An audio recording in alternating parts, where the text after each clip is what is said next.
लोकतंत्र की नींव होती है जनता का वोट, लेकिन जब उसी वोट पर चोरी का आरोप लगे तो सवाल सिर्फ राजनीति का नहीं, पूरे देश के भविष्य का बन जाता है। आज हम बात करेंगे वोट चोरी विवाद की और कैसे विपक्ष का आरोप है कि इस खेल में बीजेपी को सीधा फायदा हुआ है। तो नमस्कार दोस्तों, आज का टॉपिक है election commission and it's controversy.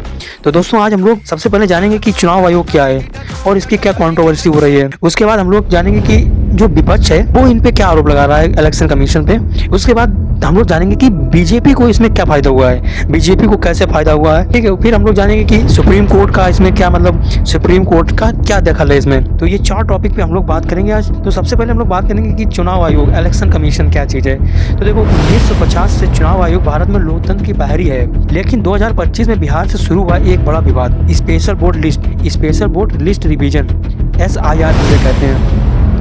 इसमें क्या हुआ, अचानक लाखों नाम मतदाता सूची से गायब पाए गए। सबसे चौंकाने वाली बात है कि आधार कार्ड और पुराने वोटर ID मान्य ही नहीं किया गया। विपक्ष ने आरोप लगाया कि ये सब योजनाबद्ध तरीके से किया। इन्होंने क्या किया कि जो बीजेपी के खिलाफ वोट कर रहे थे उनको इन्होंने बाहर कर दिया, वोटिंग से ही बाहर कर दिया। और सबसे बड़ी बात, ना तो आधार कार्ड और ना पुराने वोटर ID मान्य किए गए, ठीक है। अब इन पे विपक्ष का आरोप क्या है। राहुल गांधी ने इसे सीधे वोट चोरी का आरोप लगाया है। अखिलेश यादव ने आरोप लगाया कि चुनाव आयोग सत्ता पक्ष के दबाव में काम कर रहा है। ये कोई छोटे मोटे आरोप नहीं है दोस्तों, ये इतने खतरनाक आरोप हैं कि आपको बता नहीं सकते। विपक्षी नेताओं का दावा है 65 लाख नाम हटाने का असली मकसद था वोट काटकर बीजेपी को फायदा दिलाना। समझ रहे हैं। कई नेताओं ने यह भी कहा है कि सिर्फ बिहार तक सीमित नहीं बल्कि महाराष्ट्र और दूसरे राज्यों में भी यही पैटर्न दिख रहा है। यहाँ तक कि विपक्ष के चुनाव आयोग पर महाभियोग तक की बात छेड़ दी गई है। अब इसमें बीजेपी को क्या फायदा हुआ है। विपक्ष का आरोप है कि जिन इलाकों से वोट काटे गए वहाँ परंपरागत रूप से बीजेपी को कम वोट मिलते हैं। अगर वे वोट हट जाते तो सीधा फायदा बीजेपी को मिलता है।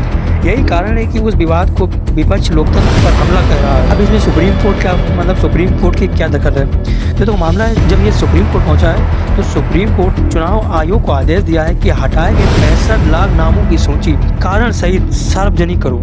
तो ये भी एक बहुत बड़ा सुप्रीम कोर्ट का फैसला है। उसके बाद साथ ही यह भी कहा गया है कि वोटर के लिए आधार कार्ड और EPIC कार्ड मान्य होंगे। आयोग ने 17 अगस्त को सूची जारी की, लेकिन विवाद थम नहीं रहा। विपक्ष अब भी मान रहा है कि यह एक सिस्टमैटिक वोट चोरी है। भारत का लोकतंत्र वोट पर टिका है। अगर वोट ही चोरी हो जाए तो चुनाव पर भरोसा कैसा रहेगा।